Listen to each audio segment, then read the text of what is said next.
Assalamualaikum warahmatullahi wabarakatuh.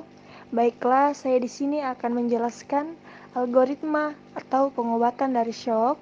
Sebelum itu, jangan lupa like dan subscribe ya guys. Shock merupakan keadaan akut dari perfusi yang tidak adekuat pada organ kritis yang dapat mengakibatkan kematian jika terapi tidak maksimal, atau adanya kekurangan pasokan darah ke jaringan-jaringan perifer bisa ditandai dengan tekanan darah sistolik kurang dari 90 mm hidrogiri. Klasifikasi shock. Shock terbagi menjadi 3, yaitu shock hipovolemik, shock kardiogemik, shock distributif. Pada shock distributif yang akan dibahas atau yang akan kita fokuskan yaitu neurogemik. Bukan yang septik, karena shock septik ini lebih menjelaskan adanya inflamasi atau peradangan. Selanjutnya yaitu patofisiologi dari shock, ada terbagi menjadi 3, yaitu shock hipovolemik, shock kardiogenik, dan shock distributif. Yang pertama, shock hipovolemik. Pada shock hipovolemik ini, yang bermasalah adalah cairannya atau sel darahnya. Penyebab dari shock hipovolemik ini ada 2, yaitu hemoragik dan non-hemoragik. Yang pertama yaitu pada hemoragik. Shock hipovolemik ini disebabkan karena adanya luka pendarahan gastrointestinal atau blood loss, trauma, atau juga adanya pendarahan internal yaitu aneurisma di aorta pecah. Shock hipovolemik yang disebabkan karena trauma itu seperti adanya luka tusukan. Yang kedua yaitu penyebab shock hipovolemik non-hemoragik. Shock hipovolemik yang disebabkan karena non-hemoragik yaitu dehidrasi seperti muntah, diare 20 kali sehari, penggunaan diuretik yang berlebihan, itu semua menyebabkan kehilangan cairan yang sangat banyak di tubuh. Patofisiologi selanjutnya yaitu shock kardiogenik.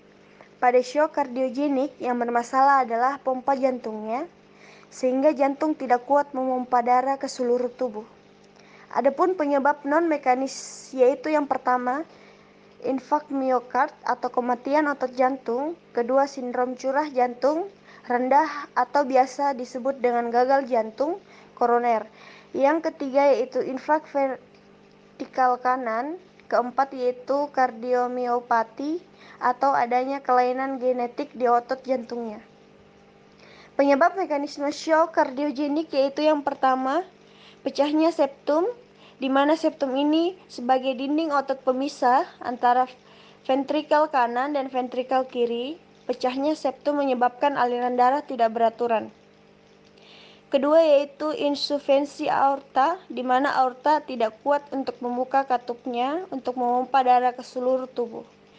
Ketiga yaitu pecahnya dinding kapiler, otot kapiler yang meregulasi buka tutupnya katup aorta. Yang keempat yaitu stenosis aorta krisis atau penyempitan. Yang kelima yaitu tamponade perikardial. Dan selanjutnya yaitu patofisiologi shock distributif. Pada shock distributif, utamanya shock neurogenik, yang bermasalah yaitu pembuluh darahnya dan pipanya pada syaraf. Pembuluh darah itu dilatasinya atau kontriksinya diatur oleh sistem persyarafan atau sistem sarosimpatif yang ada di bagian leher. Jadi, shock neurogenik ini merupakan komplikasi dari cedera tulang belakang sehingga pembuluh darahnya tidak terkontrol dan menyebabkan pipanya bocor. Subjek atau tanda gejala shock. Untuk tanda dan gejala pada shock, kita lihat pada tanda hipoperfusi jaringan di otak atau kepala, misalnya tidak sadarkan diri atau pingsan, itu disebabkan karena kurangnya aliran darah pada otak. Tanda gejala selanjutnya yaitu kaki dan tangannya dingin yang disebabkan karena darah tidak mengalir sampai ke kapiler paling ujung. Selanjutnya kulit pucat karena jaringan kulit tidak dialiri darah. Tanda dan gejala selanjutnya yaitu sesak nafas, jantung berdebar, denyut nadi menjadi lemah, kelelahan, berkeringat, dan urin berwarna kuning tua. Objek shock. Pada objek shock, parameternya yaitu tekanan darah sistolik dan diastolik.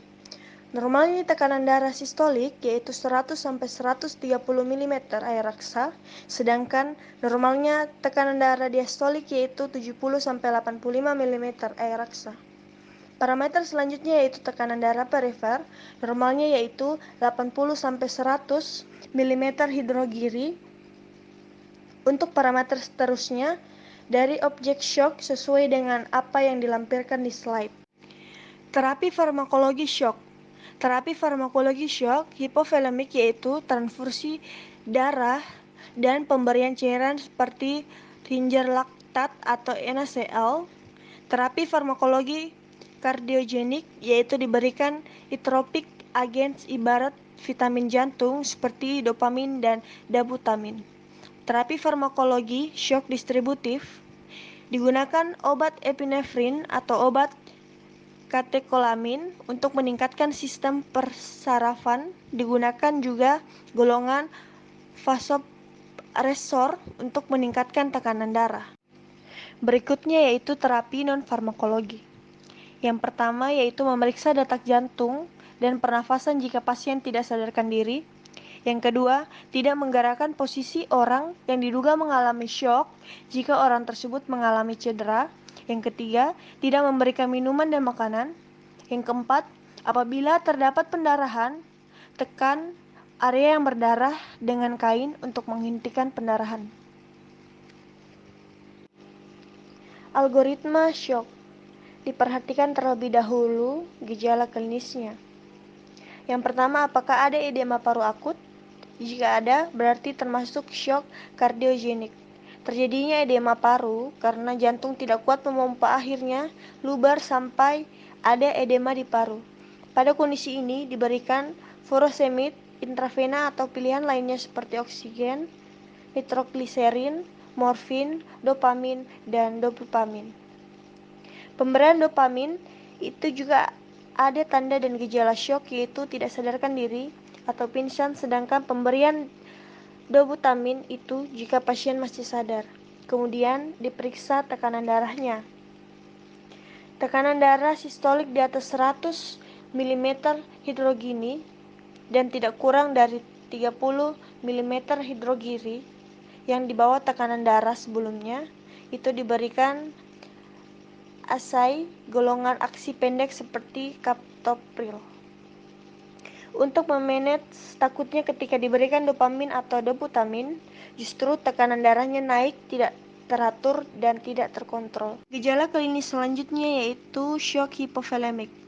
Karena kekurangan cairan atau mengalami pendarahan, langsung saja dilakukan pemberian cairan seperti Ringer laktat atau NaCl, atau dilakukan transfusi darah ataupun intervensi penyebab. Pertimbangkan vasopresor. Selanjutnya adalah low output atau outputnya rendah, termasuk shock kardiogenik juga. Kita periksa tekanan darahnya. Ada definisi yang mengatakan bahwa shock itu di mana keadaan tekanan darah sistoliknya kurang dari 90 mm hidrogiri. Makanya di sini selalu dikontrol tekanan darahnya.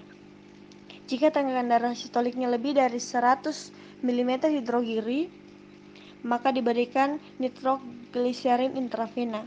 Jika tekanan darah sistoliknya 70 sampai 100 mm hidrogiri dan pasien masih sadar atau tanda syoknya negatif, maka diberikan dobutamin. Jika tekanan darah sistoliknya 70 sampai 100 mm hidrogiri dan pasien tidak sadar atau pingsan, maka diberikan dopamin.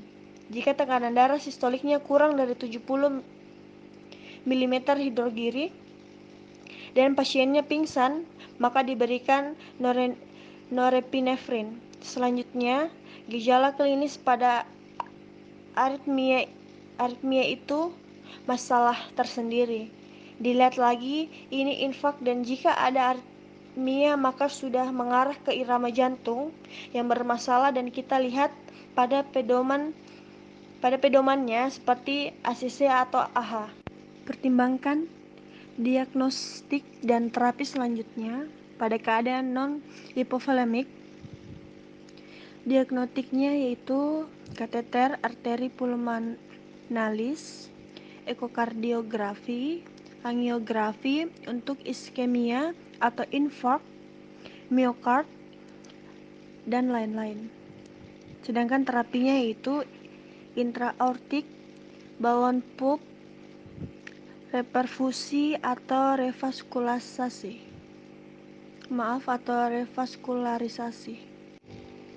Selanjutnya yaitu interaksi obat. Dopamin dan dobutamin jika digunakan secara bersama, itu akan mengalami beberapa efek interaksi obat, yaitu tekanan darah perifer meningkat. SVR atau resistensi vaskular sistemik secara signifikan lebih rendah dengan dobutamin saja dibandingkan dengan dua regimen lainnya. PCWP atau tekanan baji paru meningkat paling banyak dengan infus dopamin seperti miokard. Dobutamin dapat menurunkan tekanan darah perifer yang berdampak buruk pada tekanan perfusi koroner. Dopamin mungkin meningkatkan PCWP. Penambahan dobutamin atau peningkatan dosis dopamin dapat meningkatkan HR atau detak jantung lebih banyak lagi. Bila phenylephrine diberikan bersama dexamfetamin, dopamin, depexamin, ephedrine, isomeptan, metilphenidate, fenilpropanolamin, pseudoephedrine, atau simpatomimetik akan mengalami potensiasi efek dengan menghambat MAO sehingga terjadi risiko hipertensi kritis. Bila epinefrin diberikan bersama beta blocker, terutama beta blocker non-selektif, akan mengalami hipertensi berat.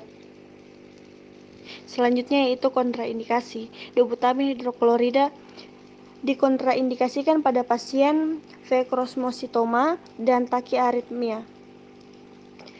Norepinefrin dikontraindikasikan pada pasien hipertensi. Phenylephrine dikontraindikasikan pada pasien hipertensi dan hipertiroidisme parah. Jadi sekian penjelasan saya terkait algoritma dari shock. Kurang dan lebihnya mohon dimaafkan. Wassalamualaikum warahmatullahi wabarakatuh.